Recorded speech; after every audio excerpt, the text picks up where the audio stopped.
Good morning, ladies and gentlemen. I am very proud and honored to present to you one of the best Islamic architects of our day, Pervin Hassan. Dr. Hassan is a specialist in the architecture of Indian subcontinent. She received her PhD in Harvard University in 1984. She is currently a professor in Dhaka University, where she works for the Department of Islamic History, and is an associate in the Department of Women and Gender Studies. She has published over 20 articles, essays, and book chapters, and the most recent one is Sultan and Mosques. Dr. Hassan also often teaches some lectures in the United States, and luckily we have her here today to talk about Paradise Flooded, Water and Architecture in Bangladesh. Now, may you all please help me in welcoming Dr. Pervin Hassan.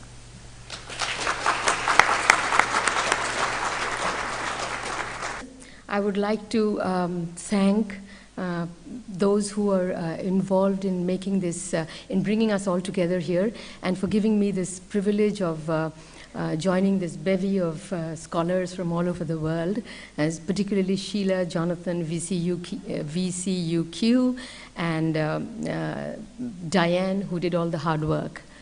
Everybody else did the hard work too, but Diane, I think, kept up with all the correspondence.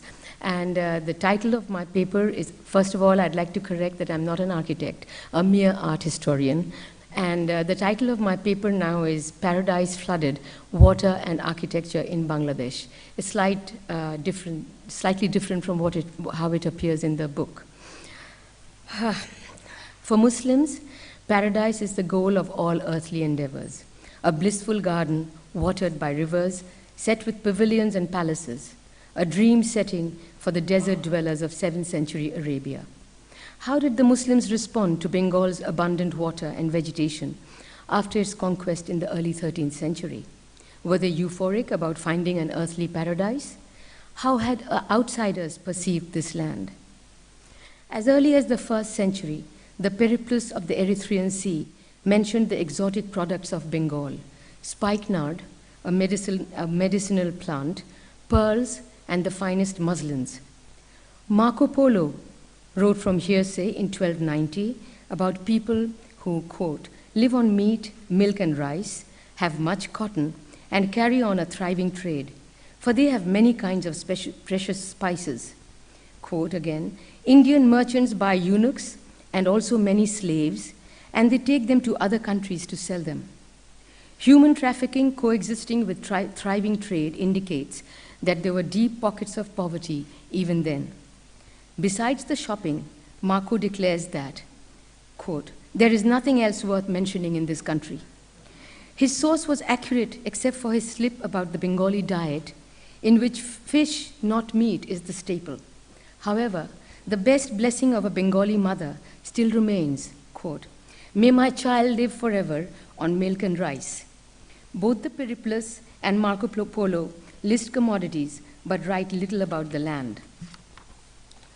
The earliest first-hand reportage by a Muslim is by the Moroccan Ibn Battuta, who visited Bengal in 1345. He too was amazed at the abundance of rice and incomparably low price of things. His list of goodies: fat fowls, rams, fine cotton cloth, and beautiful slave girls. But he described the country as a gloomy place, which people of Khorasan call a hell full of good things.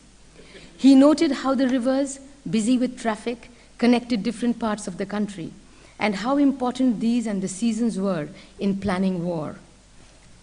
Ibn Battuta's close contemporary in Delhi, Ziauddin Barani, found nothing commendable. He wrote that knowing people called Lakhnauti the capital of Bengal Bulghakpur, or the city of strife.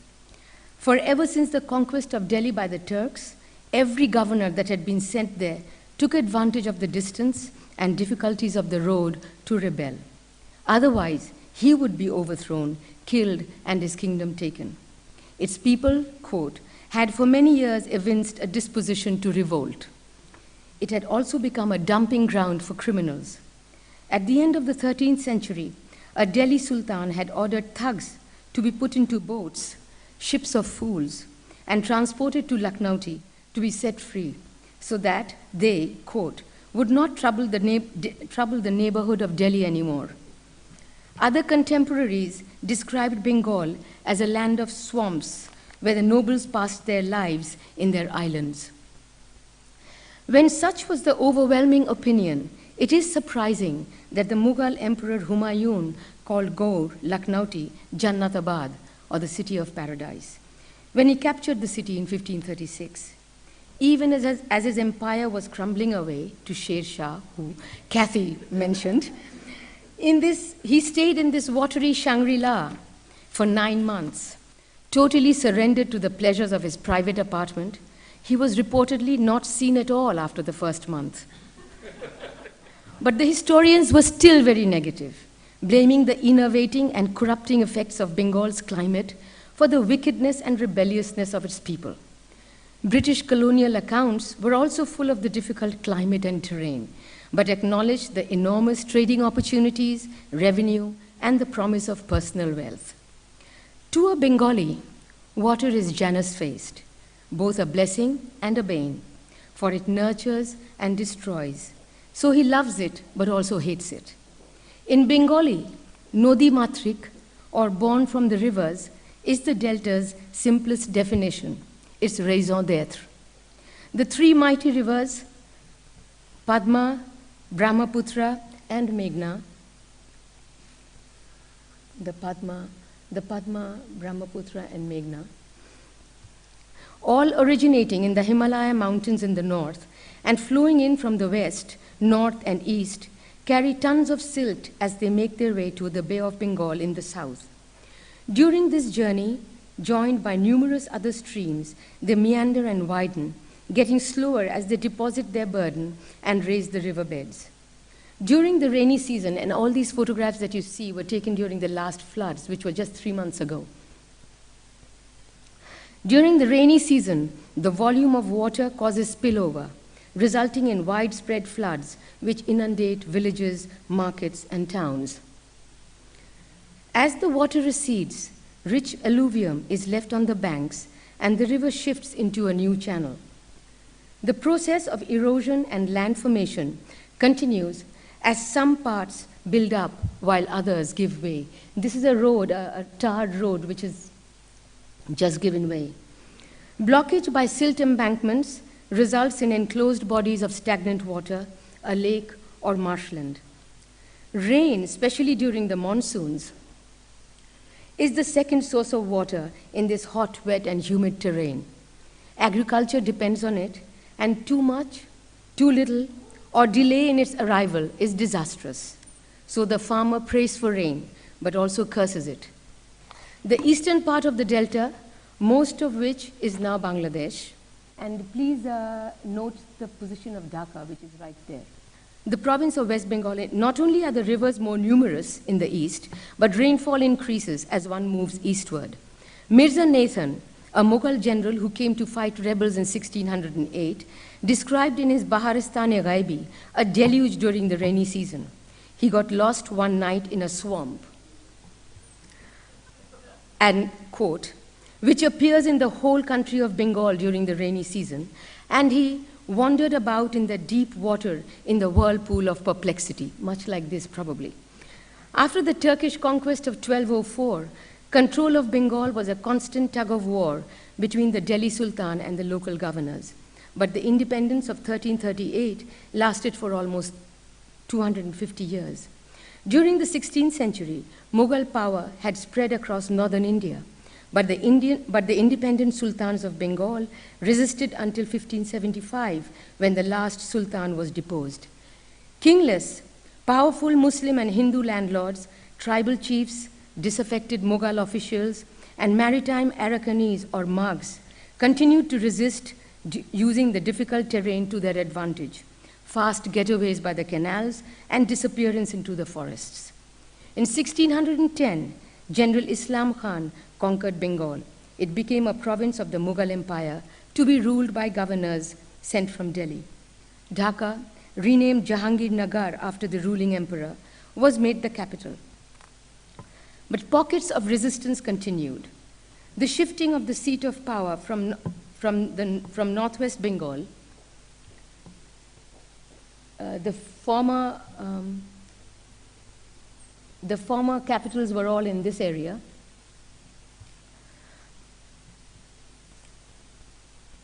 From northwest Bengal, the site of the earliest regional Mughal capitals, was primarily because Musa Khan, one of the toughest opponents, had his political base in the southeast of Dhaka, near the confluence of the Padma, Lakha, and Brahmaputra rivers. The Padma, Lakha, Brahmaputra rivers. Prior to becoming capital, Dhaka was the military headquarters because of its strategic and commercial importance. It was the hub of riverine communication and trade with the rest of Bengal, North India, and countries beyond the bay. By mid-1611, the war with Musa Khan ended and the Mughal takeover complete. Victory brought in its wake tremendous opportunities for the Mughals, as well as new problems. The physical reality of the land required building up a strong navy, to which the Mughals had not paid much attention before. At the same time, there were novelties to be enjoyed, such as sailing about in special luxurious houseboats called Mahalgiri. This paper will discuss how Mughal architecture addressed situations of advantage and adversity. The focus will be on forts and caravanserais in and around Dhaka, which was the capital until 1703, when the governor, Prince Azimuddin, Emperor Aurangzeb's son, shifted his residence to Patna in Bihar. Unfortunately, some of these monuments exist only in descriptions and old photographs. Based on details of pre-Mughal Dhaka gathered from the Baharistan, N.K. Bhattashali drew up a map of Dhaka in which the old city is clearly distinguished from the Mughal extension. This is the old city, and this part is the new extension. The river Buriganga used to flow. This was the former channel of the river. And note also the buildings that we will discuss. This is the Lal Bagh Fort. This was the site, the old fort where the first Mughal Subadars lived. And this is the caravanserai, the two caravanserais that we are going to discuss. In this map, Dulai Canal, which existed in the city till the 1970s, is mentioned as a river. This is the canal, or the river as in this map. And the Dulai and the Buriganga rivers, which this is the main river, as well as an artificial canal dug by Islam Khan. This was the artificial canal that was dug by Islam Khan. To protect his new settlement surrounded the old town. There were also other water channels within the city. Once settled, with dissidents under control, the Mughals had to deal with sea pirates, mostly Mughs, but also the Portuguese who they employed. The Mughs regularly sailed up the coast of Chittagong. This is the coast of Chittagong, and they would go up the rivers to the settled areas, plundered the settled areas, and carried off people to be sold as slaves. During a year, there would be several minor raids, but 3 or 4 major ones. Fray Sebastian Manrique, a Portuguese missionary, describes a raid of 1626 led by the Mug king. The city of Dhaka was sacked for 3 days, various parts set on fire, and the Nabobo, or governor's palace, destroyed and leveled to the ground. This followed the earlier looting of the palace and Marwari merchant houses. He mentioned how 18,000 people were captured in 5 years. But he justified the raids because, quotes, the Mogors were not only invaders and tyrannical usurpers, but also enemies of Christianity. But the city recovered, and the palace was rebuilt in the late 1630s. Dhaka was flourishing when Manrique visited in 1640. There were many nations there because of its vast trade and commerce, and some sought work as mercenaries. There was so much of stupefying wealth that the Marwari businessmen had to weigh their money instead of counting. He was amazed at the consumer items in the markets. Quote, every species of food which a human being could desire was available. And he wondered at the vast revenues that the Mughal emperor collected from the city. As defense against the pirates, the Mughals built a number of forts near the mouth of rivers before the approach to the capitals. The Baharistan mentions several, some of which had existed from pre-Mughal times, indicating a long history of piracy along the coastline. Reynolds' map of 1765 shows the location of 3 of these in the southeast of Dhaka: Hajiganj, which is right here, Shonakanda, and Idrakpur, just before the approach to the city of Dhaka at the estuary. These are relatively small, functional structures having little in common with the spectacular palace fortresses of North India.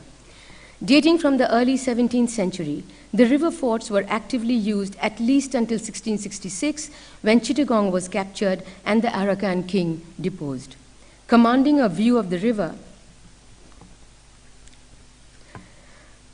these fortified enclosures were brick-built and had a single entrance. Inside, elevated platforms served as lookouts or mounts for cannons. Pierced merlon battlements, as these, some with multiple matriculation here, allowed simultaneous musket fire from one position. Nearest to Dhaka is this fort, Hajiganj Fort in Narayanganj, where the river Buriganga used to join the Lakha, probably the site of the old pre-Mughal fort of Khizirpur. Hexagonal in shape, it extends from east to west and has a tall arched gateway in the north. This one. The gate's 4-centered arch, cusped niches within rectangular panels, and the crowning merlons are in typical Mughal style. The 6 circular bastions and the rampart walk along the inner face of the wall were for patrolling soldiers. The largest bastions are in the south facing the river.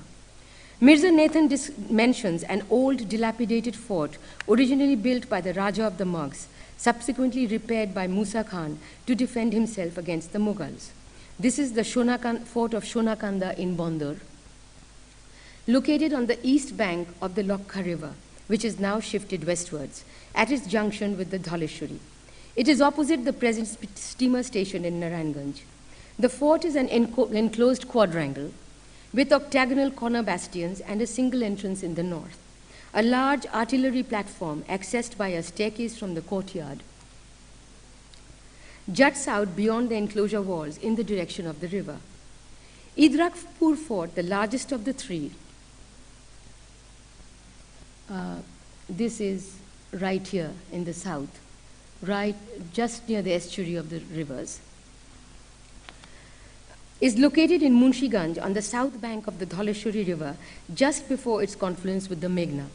Reynolds' map shows its former strategic location at the confluence of the rivers Ichamati, Dhaleshwari, Lakha, and Brahmaputra, while the Meghna with the Meghna joining the estuary a few kilometers downstream. The Ichamati has dried up, and its silt, you see here, has buried the walls up to the parapet on most sides. You see, you can just see the top of just the merlons, and the rest of the wall is now buried. The fort is in 2 parts.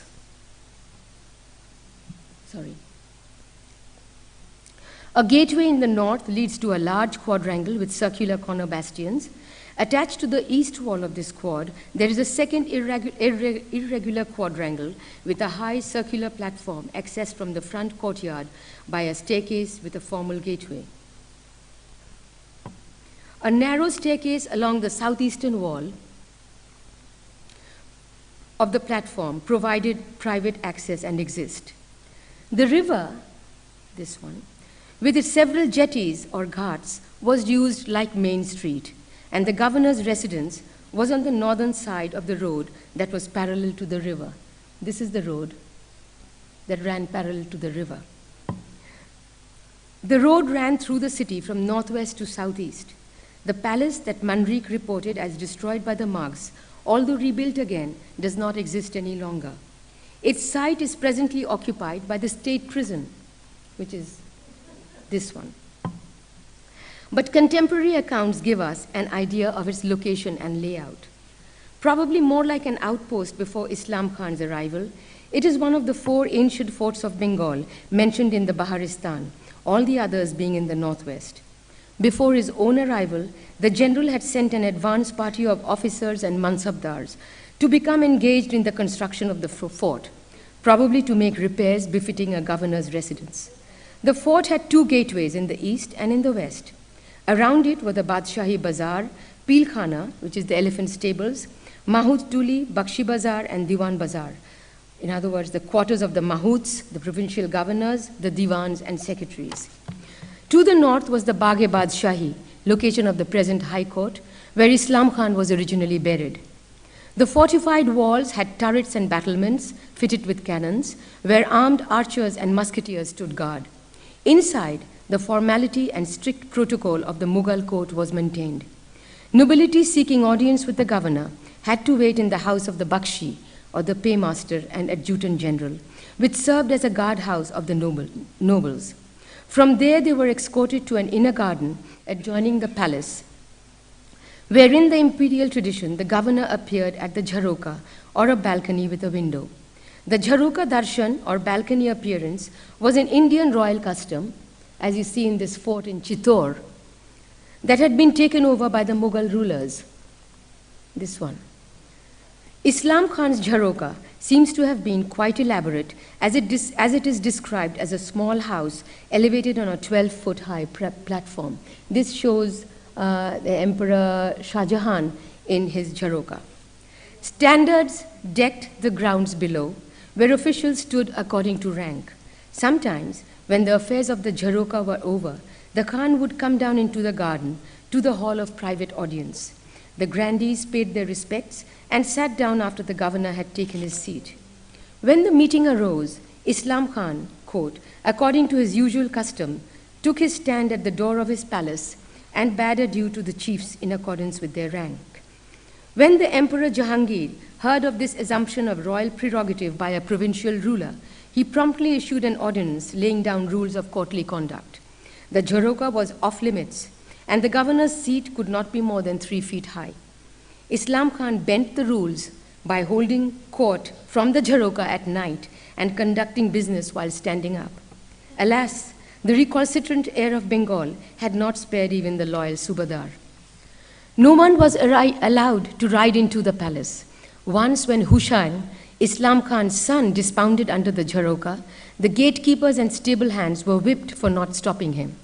The boy's suffering was worse.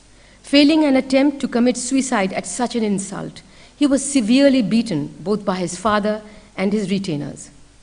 Prince Khurram, later Shah Jahan, had visited the palace in May 1624, when as a rebel against his father, he had wrested Bengal from the governor Ibrahim Khan and stayed there for a week before proceeding to Patna. The fort was no longer used as a residence once the governors started building their palaces outside. In 1690, it was rebuilt again and was the residence of the deputy governor, or Naib Nazim, until the early 18th century. The English occupied it after they got the Diwani, or revenue collection rights, in 1765, moving the Naib Nazim to, quotes, hotel accommodations in the caravanserai of the Borokatra. The Mogh raids ended when Shaista Khan, reputedly the greatest governor of Bengal, captured Chittagong, the pirate's nest, in 1666. His palace, a newer one, nearer the river. We don't have that palace yet now, but it was somewhere around here. His palace, a newer one nearer the river, did not impress Tavernier, the French jewel trader, when he had an audience with the governor that year. It was, quote, an enclosure with high walls, in the middle of which is a poor house merely built of wood. He ordinarily resides under tents, which he pitches in a large court in this enclosure. He comments that the large city was extended lengthwise because everyone wanted to live by the river. Even the European companies, who had earlier built their factories in Tejgaon in the north, moved their head offices to the riverside because Shah Bandar, Dhaka, was an important inland port and handled a large volume of trade. Some Mughal officials also preferred to live in tents pitched in gardens. In 1682, when William Hedges, an agent of the English company, had an audience with Shaista Khan, it was in a fancy tent. Under a canopy of crimson velvet, embroidered and fringed with gold and silver, and supported by 4 gold-plated bamboos. But living near the river had its hazards. Prince Azimush-Shan, grandson of Emperor Aurangzeb, the governor from 1697, built a palace on its bank southeast of Lal Bagh Fort, most of which was engulfed by the river in the early 19th century. The water of the Buriganga sometimes rose so high that the roads got flooded and men waded waist deep in water in most of the streets. This is a picture from the last floods from another town called Sirajganj, which is very close to the river Podda. During the rainy season, roads were so muddy that they became difficult to use by men, horses, or elephants.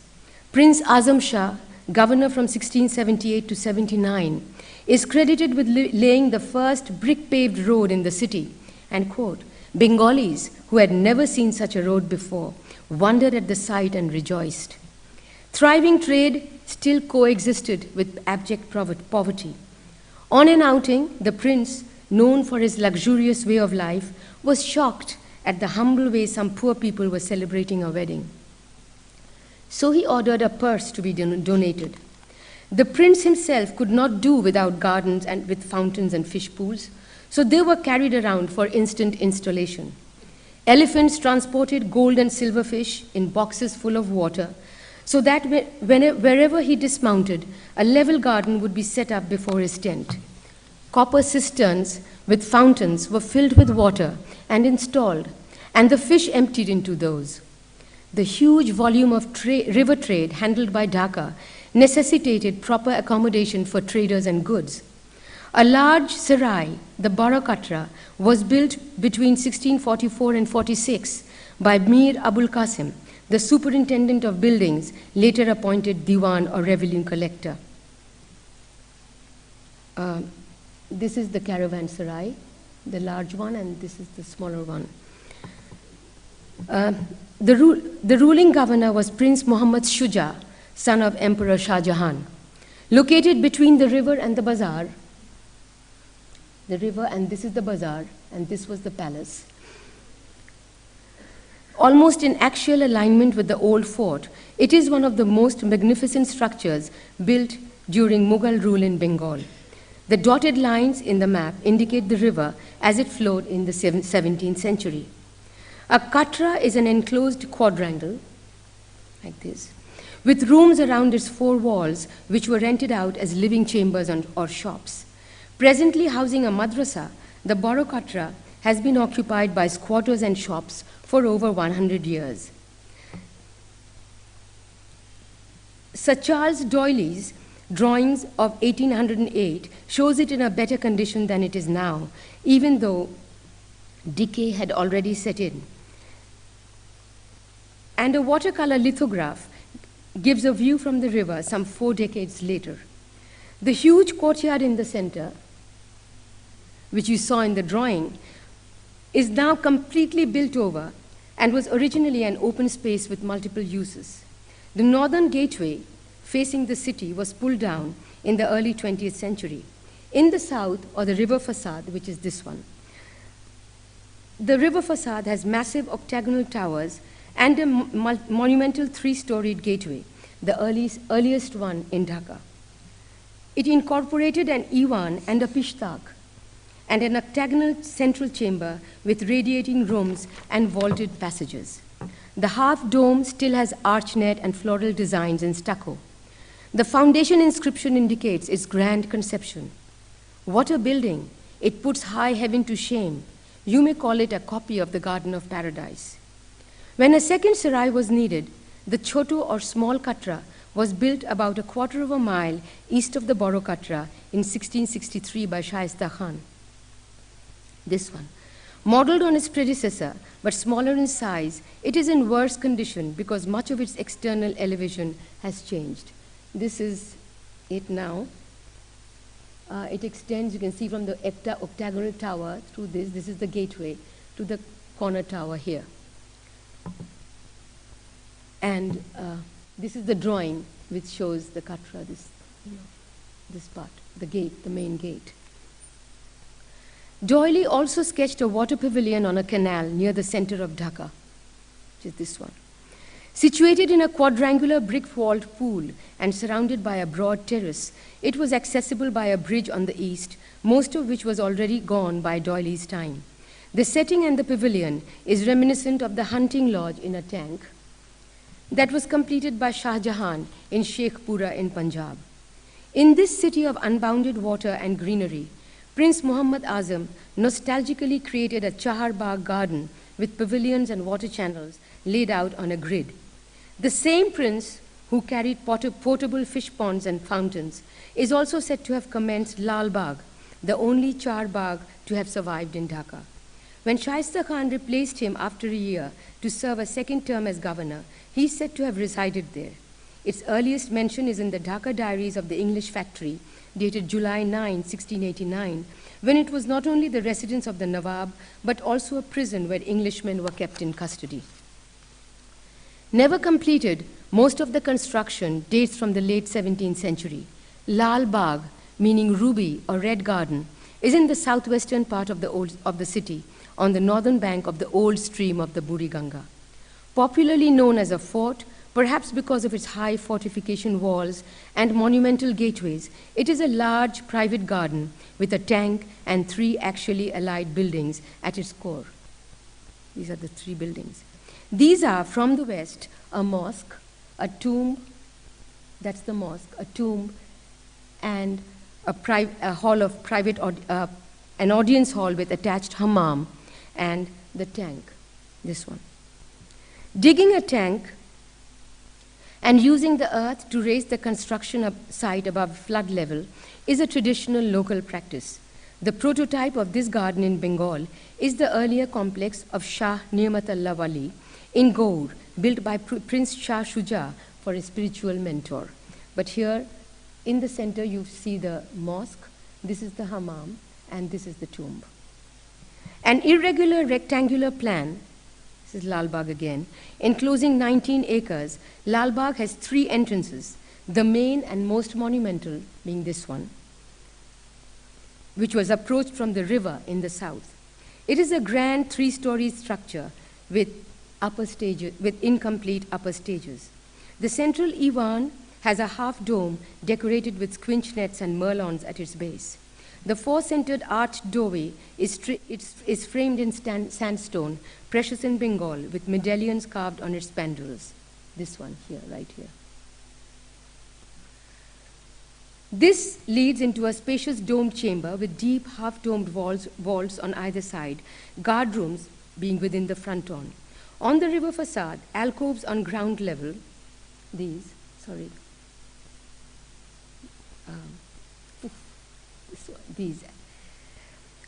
alcoves on ground level support elegant balconies, one above the other. These projecting oriel windows of sandstone with slim columns and fluted cupola are the most distinctive features of the gateway and suggest imperial jharokas. They are accessed by staircases on either side of the rear north. On the garden side in the north, the gate has only 2 floors, as you see here. The large hall on the upper story with a view of the garden, multiple windows in the east and west, domed corner kiosks, as well as access to the oriel windows in front, mark this level as a viewing pavilion for the prince. The large bastion to the southern gateway has a gun platform with incomplete rooms in the rear. The walls on this side and the west have octagonal bastions and are almost 8 meters from the ground. The earthen embankment,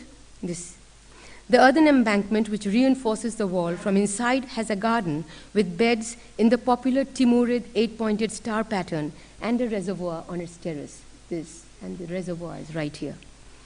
A staircase leads to an octagonal underground room within this embankment with a surrounding corridor, probably a tahkhana or cool room, from where there is an exit to the river, this one. The earliest construction in Lal Bagh is the mosque, a typical 3-domed one dating from the mid-17th century, indicating that there may have been an earlier citadel on the site. The central building is a tomb, traditionally attributed to Bibi Pari, a daughter of Shaista Khan. It is actually aligned to the mosque on the west and the audience hall in the east. The tomb closely resembles Shah Ni'matullah Wali's in Gaur, in plan. This is the tomb of Pari Baby, and this is Ni'matullah Wali, having a central square chamber with a surrounding corridor divided into 8 rooms.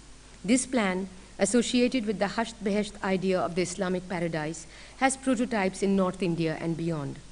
From the outside, the small dome makes the building squat, but the interior, especially the central chamber, is very elegant.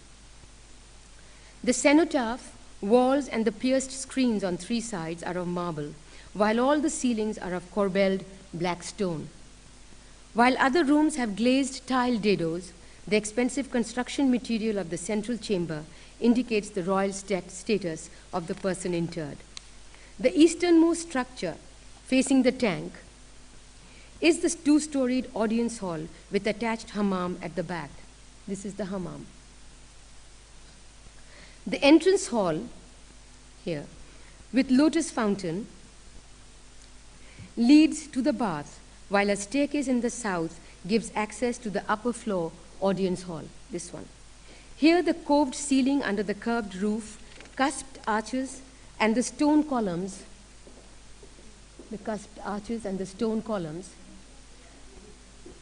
with foliated bases and capitals distinguish the large hall where the governor met his select audience. They are similar to the Sange Dalan in Raj Mahal, this one, the only surviving part of Shah Shuja's palace by the river Ganges. And you can see the same type of columns and arches. This type of curved roof was used earlier in the jharokas of Emperor Shah Jahan, for example, this one in Agra, and was derived from the thatched roofs of the huts in Bengal. The doorways on the east and west sides were open. This is the one before conservation, to allow free circulation of air, the screens being inserted by the Department of Archaeology. Steps on the west side descend to a terrace here on the roof of the hammam. This was clearly a leisure facility for the prince, which would catch the river breeze and allow a view of the tomb and the garden. A private audience hall attached to a bath is not an anomaly if we recall that these halls were also known as ghusl khanas, ghusl meaning bath. Neither is a bath and audience hall so inappropriate in a tomb setting. Mughal garden tombs were meant to be visited, and the surroundings appreciated. The prototype in Gaur has already been mentioned. To conclude, I would like to refer to the most monumental building in Dhaka, familiar to most of you as a landmark in modern architecture. Louis Kahn's Parliament Building. While designing the building in the 1960s, the architect recorded both his awareness of local traditions as well as his indebtedness to Mughal architecture. Kahn had observed, quote, "The 2 elements of nature most pervasive in this landscape are water and vegetation. The intelligent cooperation with water and vegetation in some of the best examples of Mughal garden architecture has been a great inspiration to me." He also noted, quote, noted how traditionally areas were excavated for lakes and drainage, and the fill used to raise roads and buildings above flood level. Kahn's citadel of assembly, as he called it, rises from an excavated pool which had provided landfill, drainage, as well as a dramatic setting for the main building. The centralized plan of 8 sections surrounding the central chamber is also reminiscent of Mughal architecture. We are in a new millennium now, and in fact, almost through its first decade. More than 50 years since Kahn designed the Parliament building. Increasing pressure of population, growing ecological imbalance, and the unconsidered urge to modernize have multiplied the problems of Bangladesh manifold. New roads, bridges, as this one, which goes across one of the busiest rivers on which Dhaka has been built. The unconsidered urge to modernize have multiplied the problems of Bangladesh manifold. New roads, bridges, and culverts, which now obstruct the paths of rivers, have worsened floods and created serious problems of drainage. One wonders if it is still possible to creatively use traditional terms of reference, as Kahn did, to save this riverine landscape, where at least One Mughal emperor had found the last frontier, Jannatabad.